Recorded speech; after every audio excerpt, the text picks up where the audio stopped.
ஓம் சாந்தி. April 25, 2024.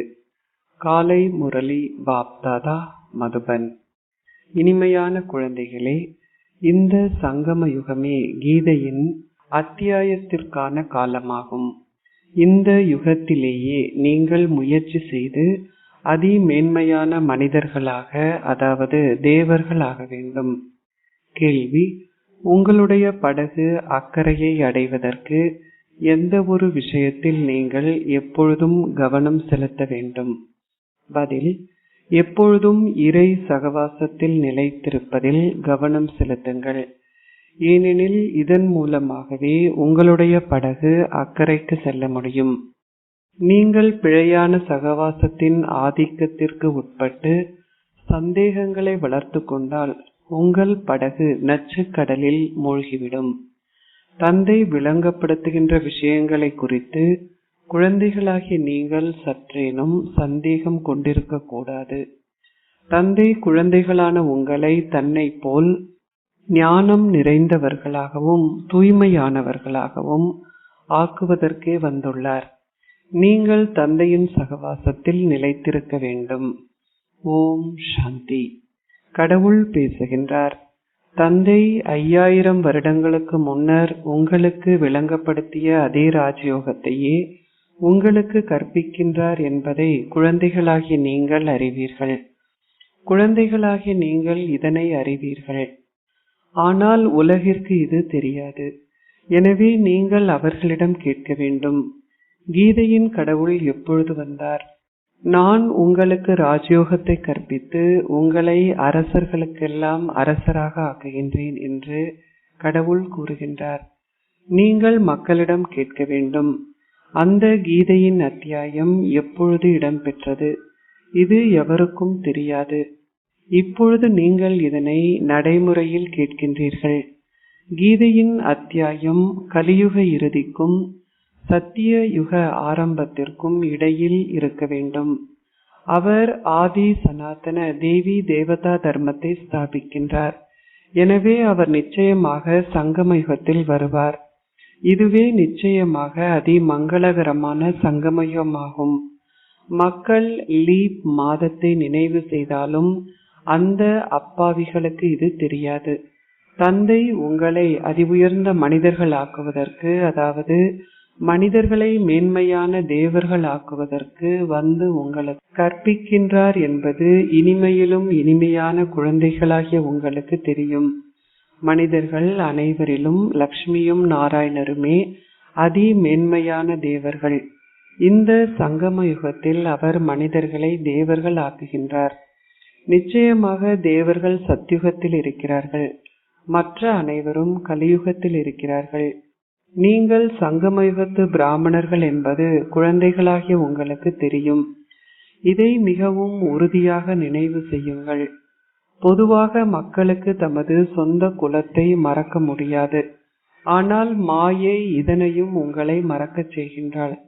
நாங்கள் பிராமண குலத்திற்கு உரியவர்கள், பின்னர் தேவ குலத்திற்கு உரியவர்கள் ஆவோம். நீங்கள் இதை நினைவு செய்தால் மிகவும் சந்தோஷமாக இருப்பீர்கள். நீங்கள் ராஜயோகத்தை கற்றுக் கொண்டிருக்கிறீர்கள். கடவுள் சிவ் பாபா இப்பொழுது மீண்டும் ஒரு முறை கீதை ஞானத்தை பேசுவதுடன் பாரதத்தின் புராதன யோகத்தை கற்பிப்பதையும் நீங்கள் விளங்கப்படுத்துகின்றீர்கள். நாங்கள் மனிதர்களிலிருந்து தேவர்களாக மாறுகின்றோம். தந்தை கூறியுள்ளார், காமமே கொடிய எதிரியாகும். அதை வெற்றி கொள்வதற்கு நீங்கள் உலகை வென்றவர்கள் ஆகின்றீர்கள். மக்கள் தூய்மையை குறித்து அதிக அளவு விவாதம் செய்கிறார்கள். மனிதர்களுக்கு விகாரம் ஒரு பொக்கிஷத்தை போன்றது. அந்த ஆஸ்தியை அவர்கள் தமது லௌகீக தந்தையிடமிருந்து பெற்றுள்ளார்கள். நீங்கள் ஒரு குழந்தை ஆகும் பொழுது முதலில் அந்த ஆஸ்தியை உங்களுடைய தந்தையிடமிருந்து பெறுகின்றீர்கள். அவர்கள் குழந்தைகளுக்கு திருமணம் செய்து வைத்து அவர்களை பாழாக்குகிறார்கள். ஆனால் எல்லையற்ற தந்தையோ கூறுகின்றார், காமம் கொடிய எதிரி. ஆகவே காமத்தை வெல்வதால் நீங்கள் நிச்சயமாக உலகையே வென்றவர்கள் ஆகுவீர்கள். தந்தை நிச்சயமாக சங்கமயுகத்தில் வந்திருப்பார். மகாபாரத யுத்தமும் இடம் பெறுகிறது. நாங்களும் நிச்சயமாக இங்கே இருக்கின்றோம். அனைவரும் உடனடியாகவே காமத்தை வெல்கின்றார்கள் என்றில்லை. அனைத்திற்கும் காலம் எடுக்கிறது. குழந்தைகள் எழுதுகின்ற பிரதான விஷயம், பாபா, நான் நச்சு ஆற்றில் விழுந்துவிட்டேன். ஆகவே நிச்சயமாக கட்டளை பிறப்பிக்கப்படுகிறது. தந்தையின் கட்டளை, காமத்தை வெற்றி கொண்டால் நீங்கள் உலகை வென்றவர்கள் ஆகுவீர்கள். நீங்கள் உலகை வென்றவர்கள் ஆகிய பின்னர் விகாரத்தில் ஈடுபடுகின்றீர்கள் என்பதல்ல. லக்ஷ்மியும் நாராயணருமே உலகை வென்றவர்கள். அவர்கள் முற்றிலும் விகாரமற்றவர்கள் என்று அழைக்கப்படுகிறார்கள். அனைவரும் தேவர்களை விகாரமற்றவர்கள் என்று அழைக்கின்றார்கள். நீங்கள் அதை ராமராஜ்யம் என்று அழைக்கின்றீர்கள். அது விகாரமற்ற உலகம். இதுவோ விகாரம் நிறைந்த உலகம், அதாவது தூய்மையற்ற இல்லற ஆசிரமமாகும். நீங்கள் தூய இல்லற ஆசிரமத்திற்கு உரியவர்கள் என பாபா விளங்கப்படுத்தியுள்ளார். 84 பிறவிகளை எடுக்கும் பொழுது நீங்கள் இப்பொழுது தூய்மையற்றவர்கள் ஆகியுள்ளீர்கள். 84 பிறவிகளின் கதை உள்ளது. நிச்சயமாக புதிய உலகம் விகாரமற்றதாக இருக்க வேண்டும். தூய்மை கடலாகிய கடவுள் ஸ்தாபனையை மேற்கொள்கின்றார். பின்னர் நிச்சயமாக ராவண ராஜ்யமும் வர வேண்டும்.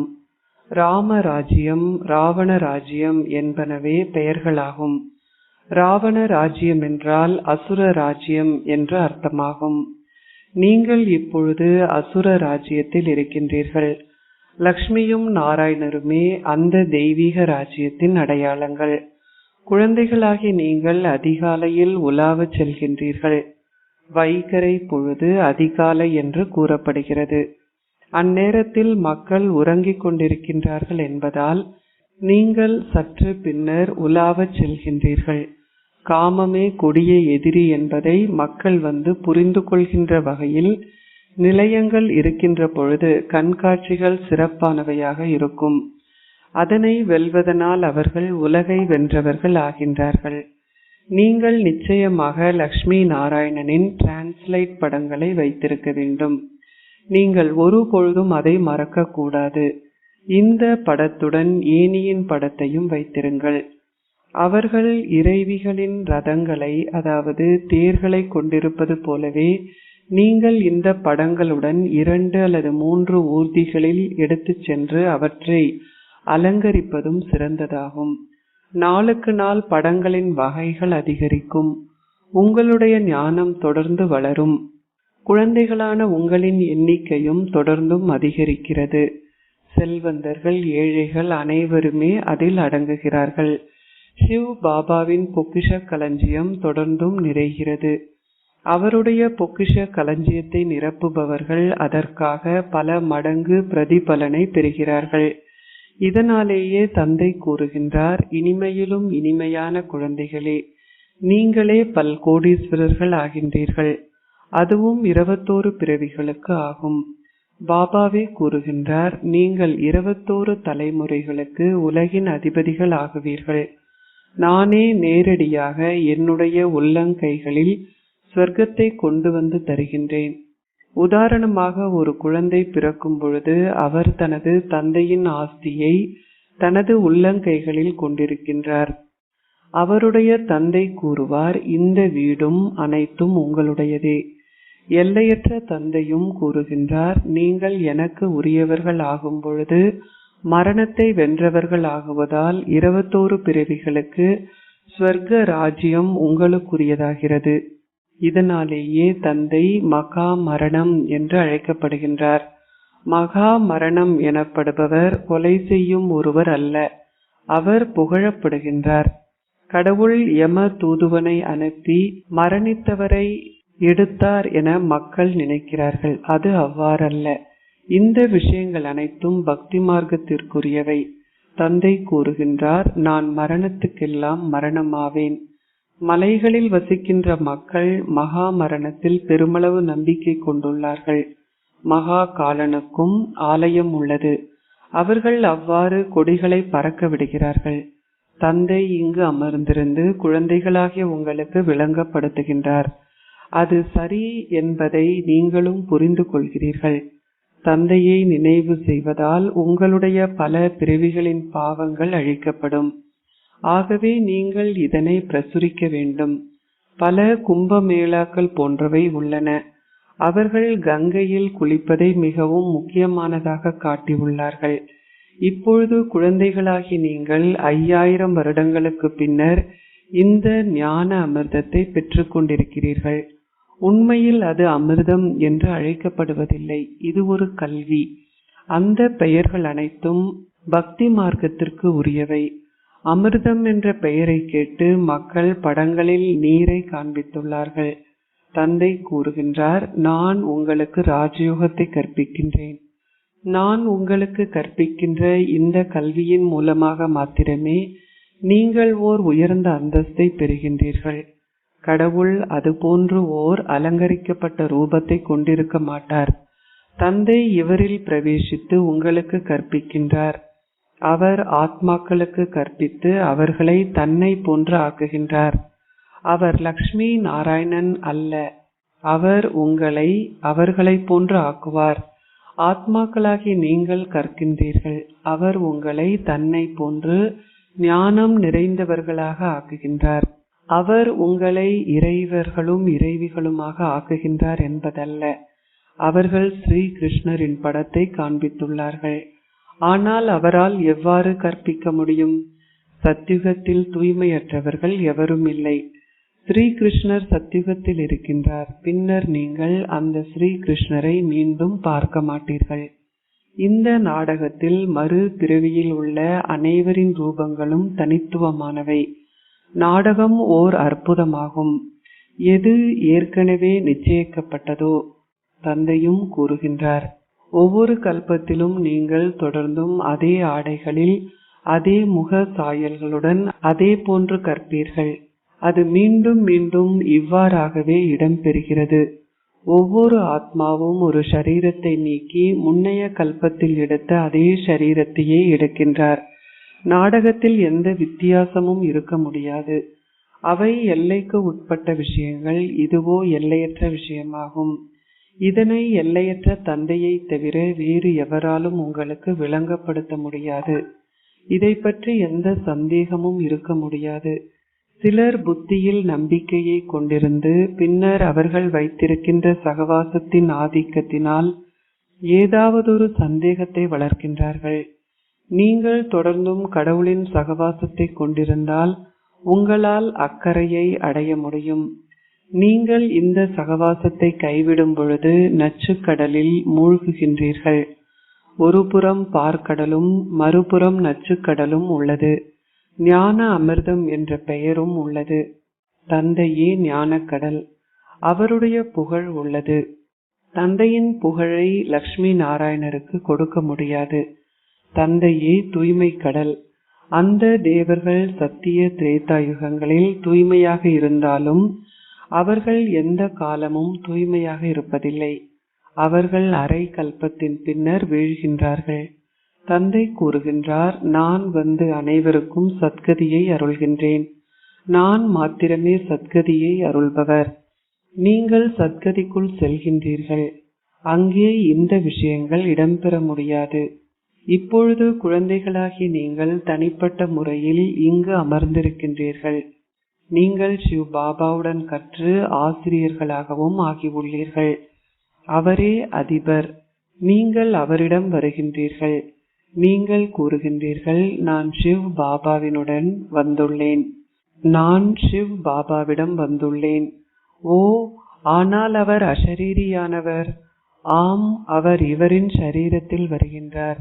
இதனாலேயே நாங்கள் கூறுகின்றோம், நாங்கள் பாப் தாதாவிடம் செல்கின்றோம். இந்த பாபா அவருடைய சிவ் பாபாவினுடைய ரதம் ஆவார். அதனையே அவர் செலுத்துகின்றார். இவர் ரதமும் குதிரையும் என்று அழைக்கப்படுகின்றார். இதை பற்றி ஒரு கதை உண்டு.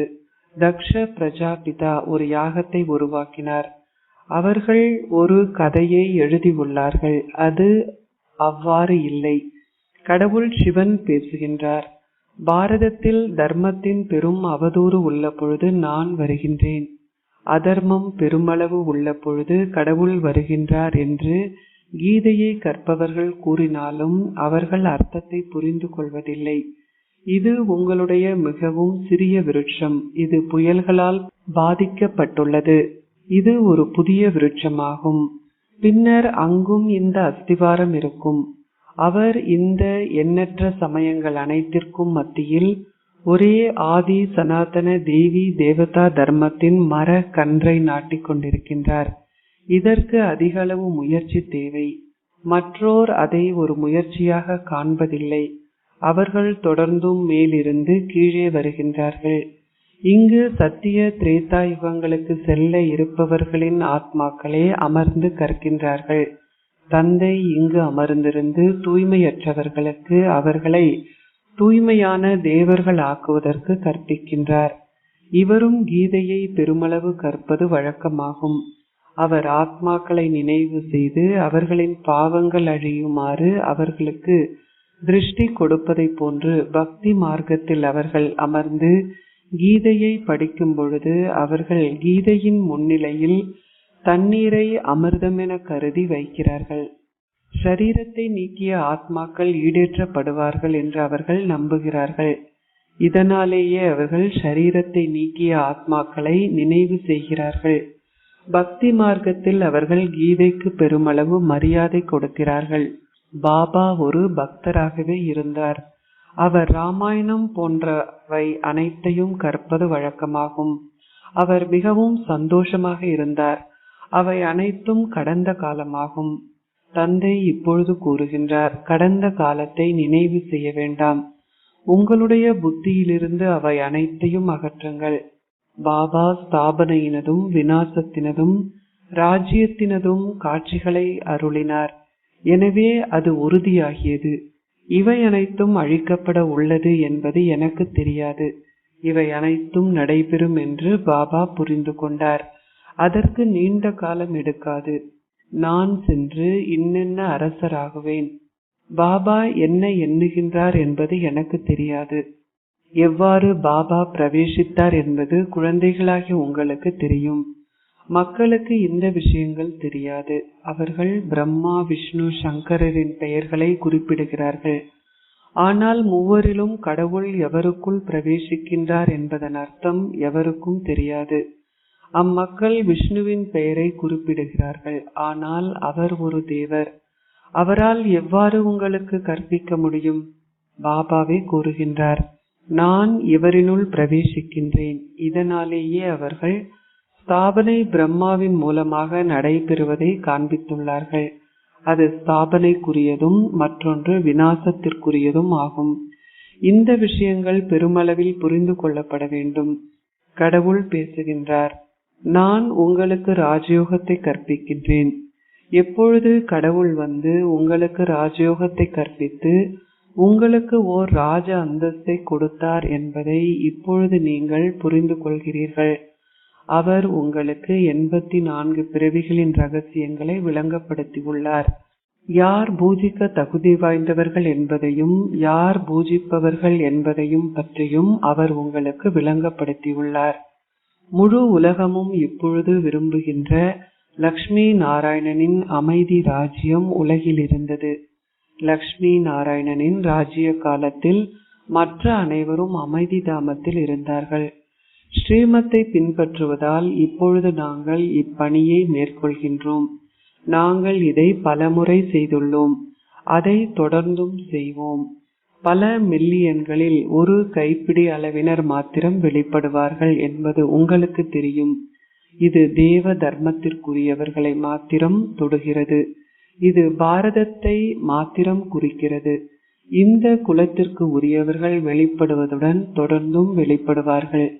நீங்கள் வெளிப்பட்டுள்ளதை போன்று மற்ற பிரஜைகளும் தொடர்ந்தும் உருவாக்கப்படுவார்கள். நன்றாக கற்பவர்கள் ஒரு சிறந்த அந்தஸ்தை பெறுவார்கள். இந்த ஞானமும் யோகமுமே பிரதான விஷயங்கள். யோகத்திற்கு இந்த ஞானமும் தேவைப்படுகிறது. நீங்கள் சக்தி வீட்டினுடனும் யோகத்தை கொண்டிருக்க வேண்டும். யோகத்தின் மூலமாக உங்களுடைய பாவங்கள் அழிக்கப்பட்டு நீங்கள் ஆரோக்கியமானவர்களாகவும் செல்வந்தர்களாகவும் ஆகுவீர்கள். நீங்கள் திறமை சித்தியும் எய்துவீர்கள். அச்சா, இனிமையிலும் இனிமையான அன்பிற்குரிய எப்பொழுதோ காணாமல் சென்று இப்பொழுது கண்டெடுக்கப்பட்டிருக்கும் குழந்தைகளுக்கு உங்கள் தந்தை தாயாக இருக்கும் பாப் தாதாவின் அன்பும் நினைவுகளும் காலை வந்தனங்களும். ஆன்மீக தந்தை ஆன்மீக குழந்தைகளுக்கு நமஸ்தே கூறுகின்றார். ஆன்மீக குழந்தைகள் ஆன்மீக தந்தைக்கு நமஸ்தே கூறுகின்றோம். தாரணைக்குரிய சாரம் 1. கடந்த காலத்தில் நடைபெற்றுள்ள விஷயங்களை பற்றி சிந்திக்காதீர்கள். நீங்கள் இதுவரை கற்றுள்ள அனைத்தையும் மறந்துவிட்டு ஒரே ஒரு தந்தை கூறுவதை மாத்திரம் கேட்டு சதா உங்களுடைய பிராமண குலத்தை நினைவு செய்ய வேண்டும். 2. உங்கள் புத்தி முழு நம்பிக்கையை கொண்டிருக்க வேண்டும். எதை பற்றியும் சந்தேகங்களை கொண்டிருக்க வேண்டாம். ஒரு பொழுதும் கடவுளின் சகவாசத்தையோ அல்லது இக்கல்வியையோ கைவிட வேண்டாம். ஆசீர்வாதம். நீங்கள் ஆன்மீக அன்பிற்கினியவரால் கவரப்பட்டுள்ள ஓர் ஆன்மீக காதலியாக ஆகுவதால் கடின உழைப்பிலிருந்து விடுபட்டிருப்பீர்களாக. அன்பிற்கினியவர் தான் இழந்துள்ள தனது காதலிகளை பார்க்கையில் பூரிப்படைகின்றார். அவர்கள் இந்த ஆன்மீக கவர்ச்சியினால் கவரப்பட்டார்கள். அவர்கள் இப்பொழுது தங்களுடைய உண்மையான அன்பிற்கினியவரை அறிவார்கள். அவர்கள் அவரை அடைந்துள்ளதுடன் தங்கள் உண்மையான இலக்கையும் அடைந்து விட்டார்கள். அத்தகைய அன்பான ஆத்மாக்கள் அன்பு என்னும் இந்த எல்லை கோட்டின் உள்ளே வரும்பொழுது பலவிதமான கடின உழைப்பிலிருந்தும் விடுவிக்கப்படுகிறார்கள். ஏனெனில் ஞான கடலின் இங்குள்ள அன்பினதும் சக்தியினதும் அலைகள் அவர்களை சதா காலத்திற்கும் சக்தி ஊட்டுகின்றன. காதலிகளாகிய உங்களுக்காகவும் தன்னை சந்திப்பதற்காகவும் அன்பிற்கினியவர் இந்த விசேஷமான இடத்தை குறிப்பாக களிப்பூட்டுவதற்காக உருவாக்கி உள்ளார். ஸ்லோகம். அகநோக்குடையவராக இருப்பதுடன் சிக்கனமானவராகவும் ஒரே ஒருவருக்கு உரியவராகவும் இருங்கள். ஓம் சாந்தி.